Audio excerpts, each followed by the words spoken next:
In today's video, we're testing out a brand new product intended for beauty products. We're going to add it to our acrylic pouring paints to see if indeed it will create those magical effects known as cells and lacing. Will it work? Let's find out together.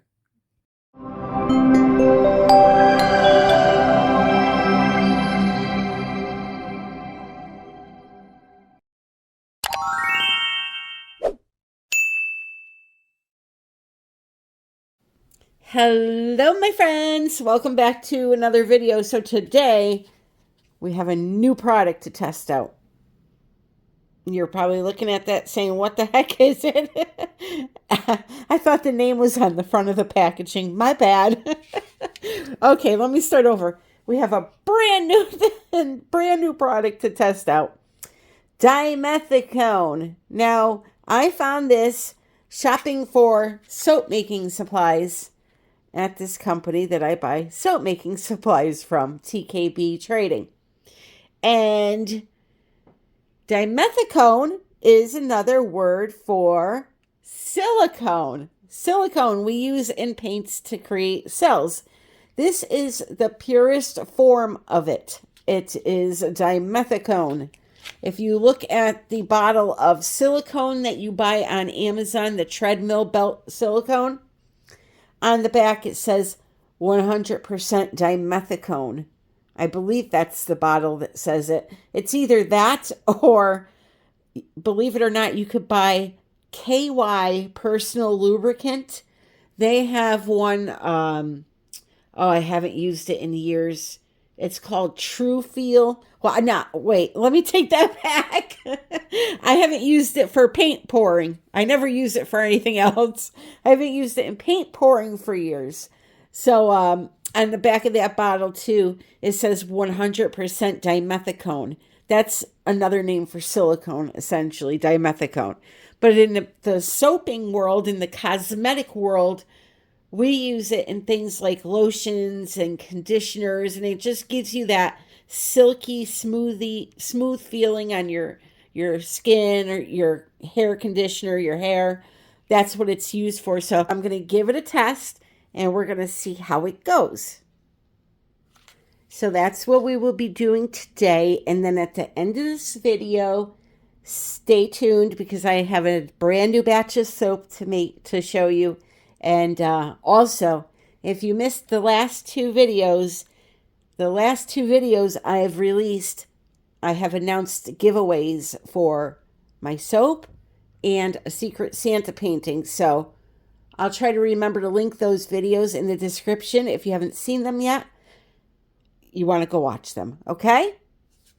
I'm going to warn you right now, my head is so clogged from this head cold that I have that, I usually stumble over my words when I'm feeling great. So if I'm all loopy today, just ignore me. Just watch what happens on the canvas and just don't listen to me. Okay, so today I'm going to be working with a pretty simple palette. Again, I'm just testing this dimethicone 350 to see if it works the same as our regular silicone. I don't see why it wouldn't, because silicone is dimethicone. So it'll be interesting if it doesn't work. What I've done is I've taken some of this and just put a little bit of it into the cup. Now my paints, they are all mixed the same. They are 1 part paint to 3 parts Floetrol, no water in any of them. They were all medium body tube paints that I used. They did not require water with using the 3 parts of Floetrol. So I want to see if it will work the same thing as, like I said, the treadmill belt silicone or even this coconut milk hair serum that a lot of people use. If you notice on the ingredients, the first thing listed is dimethicone. So that's what's creating the cells when people use products like this. So what I'm going to do is I have a little pipette here, and I'm just going to put 2 drops of this dimethicone into each of the colors except for the metallic silver and the black. Now, why not the silver and why not the black? I don't like to use any silicone products in the actual metallic colors because I feel like it affects the mica in it and it makes it look grainy when it dries. So I don't add it to that color. And the reason why I'm not going to add it to the black is because you always want to have one color that does not have silicone in it so it will react with the colors that do have it in there. Okay? So that's why I don't put it in the black. Or, you know, if you're doing a swipe, whatever color you're going to be swiping with, don't add the silicone or dimethicone, I should say, into that one color. Just put it into everything else that isn't a metallic or isn't, you know, your swipe color or your base color. You just want to have one color that doesn't have it in it. All right, so I'm going to, like I said, put 2 drops in each color except for the silver. Another reason why I wanted to do this test is, believe it or not all silicones behave the same way. Some work better than others. Once you add the product to the color, you want to just give it a swirl a couple of times, and then that's it. Leave it alone. If you mix it in really, really good, you're going to get tiny little cells. If you mix it in just a few times like I am, you're going to get bigger cells.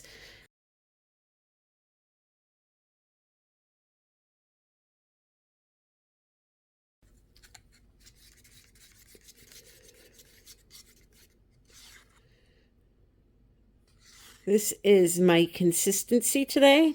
It flows off the stick and leaves a mound that slowly disappears.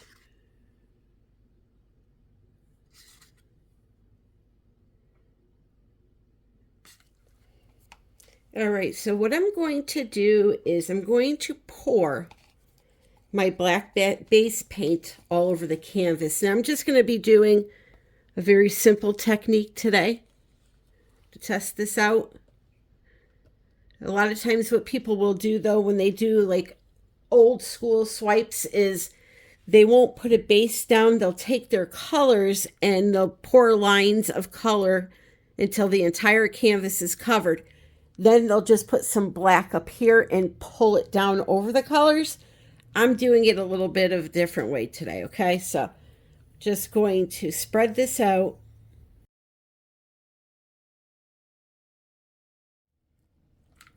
All right, next, we're going to pop those bubbles before we put any color down.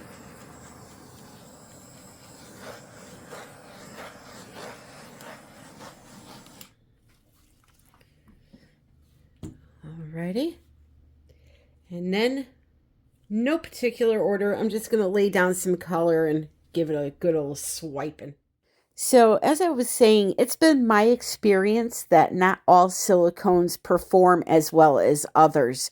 So, there's a can of Blaster, I believe it's called. It's an automotive product. That one doesn't work as well as, say, the silicone for the treadmill belt. The KY brand worked really well. So if this works pretty decent, it's just another brand that I'll have to choose from. Now I'm going to take the same black paint that I put down on the base, and I'm going to put some on the back of my palette knife, okay?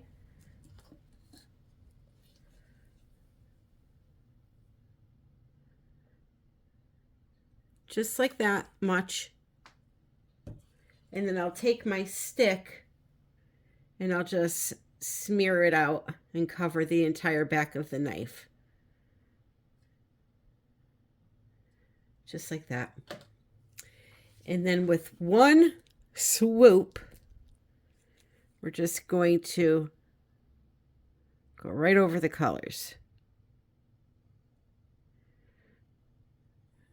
Let's see how good this stuff works.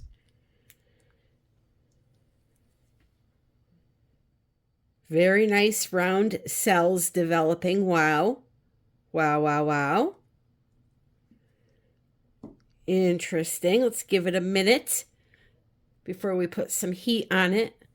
When you use heat on paints that have silicone mixed in it, what it does is it makes the silicone rise up to the top and spreads that paint out, so you end up getting these cells. But as you can see, it's working fine on its own. You have to be patient with these things. Sometimes if you don't see them right away, don't panic. All right, let's add a little heat.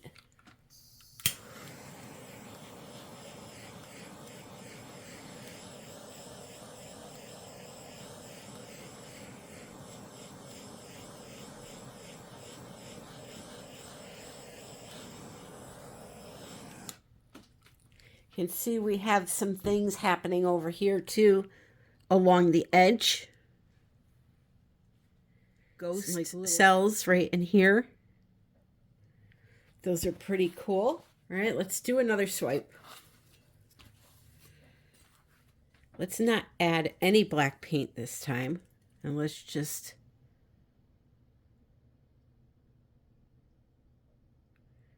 do this. Very cool. So it definitely works. Definitely works. Oh yeah, baby. Definitely works.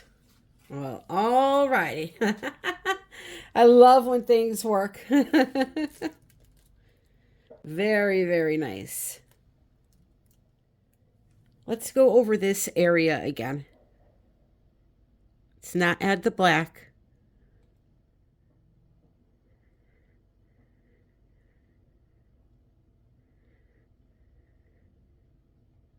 Very nice. Wow. This stuff works really nice.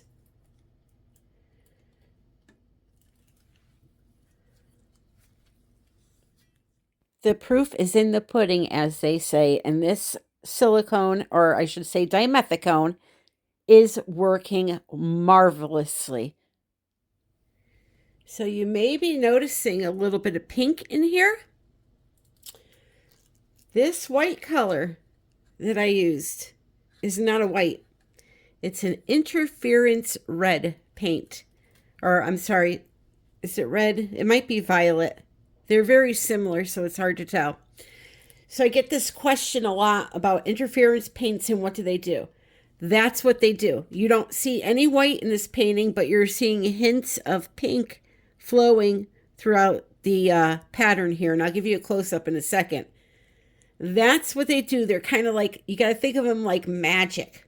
So if I had used interference blue paint, you would have seen more blue popping up through this painting, a different shade of it that I did not use. If I used gold interference, you would have seen gold in those spots instead. But you don't see the white. You only see the color that the interference that it's colored with. So if it's a red interference, you're going to get highlights of red throughout your painting, not red and white. So it's pretty cool. They're pretty cool. Let me give you a close-up really quick. So you see all those pink areas? That's the, pretty sure that's interference violet. Like I said, the red and the violet are very similar. But that stuff worked amazing, huh? Check out the shimmer. Look at this. It's like a rainbow of color going through there. That will be so pretty with resin on it. Those interference colors, you can buy them through Color Art with a discount.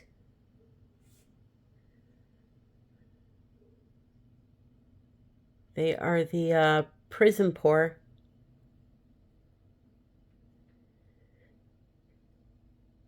Wow. Very, very pretty.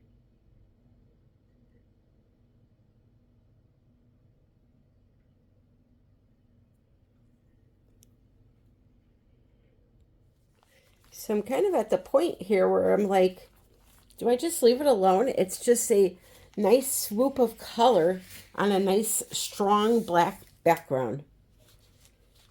You know, sometimes people just like simplicity like that. I could spin it a little bit, but do I even want to do that? I decided to give it a few whirls, and it didn't move too much because I had already tilted all of that paint off the canvas when I was covering the base. That's one very big plus of, you know, giving your painting a good coat and stretching it out. When you do the artwork, there's not much left on the canvas that you have to worry about getting off, and you retain your composition a lot easier that way. So now we have just a few more swipes here and we will be done. Alrighty, my friends. So, dimethicone 350. It absolutely works. Which I probably shouldn't have questioned it to begin with, but hey, you never know. You never know. So that is it, my friends. My finding is that this dimethicone 350 works absolutely wonderful. It works a lot better than something like a WD-40 that has silicone in it, or there's that automotive spray called Blaster that a lot of people use. I would say out of all the silicones I've tried, and I've tried a lot of them, this is up there at the top with my two favorite, which are the KY and the treadmill belt silicone lubricant. If you need help with using silicone and how to clean it off your canvas after your painting dries, I do have a video for that I will put in the description for you. It's a step-by-step tutorial that teaches you how to clean off that silicone and then resin or varnish your painting. For those of you that are wondering how this dried, you will see that up next. It dried perfect. No complaints here. Look at these cute little faces peeking out at us saying hello. And that is just one of the fun things that silicone has to offer. So now I'm going to show you the dried results of this painting, and then stay tuned to see this week's soap. So here it is. It dried beautifully, no issues. The colors stayed nice and vibrant. And yeah, it worked really, really well. Now, a question I may receive due to this video is, why dimethicone 350? When you go to the website, you're going to see there's also a dimethicone 100. Now, the dimethicone 100 was sold out, and I believe it's just like, when it comes to that type of product, there's the 100 that will add a light amount of silkiness to the conditioner or the shampoo, whatever you're making with it. The 350 is probably just more of a heavier, silky feel. I'm not a professional lotion or conditioner maker, so I just got the 350 and it worked fine. But anyway, that's the painting. And now let me show you Night Violet, my latest batch of soap. What do you think about that? A geode bar. It smells so beautiful. I cannot even tell you how wonderful it smells. So I created this design here using glycerin soap. If you're interested in becoming a soap maker, the best thing to start out with is glycerin soap, because the base has already been made for you. All you have to do is melt it down and design it, color it, fragrance it. Unlike the other soaps you see me making where I have to combine my oils and all of that, glycerin soap is wonderful to start off with, and it's so much fun, and it's really, really good for your skin, believe it or not. Essentially, what the manufacturer is doing is they're making the soap base for you so you can skip that whole step and just get to the fun part. So I decided to show you this type of soap this week. Although I don't make this all the time, I make this only once in a while.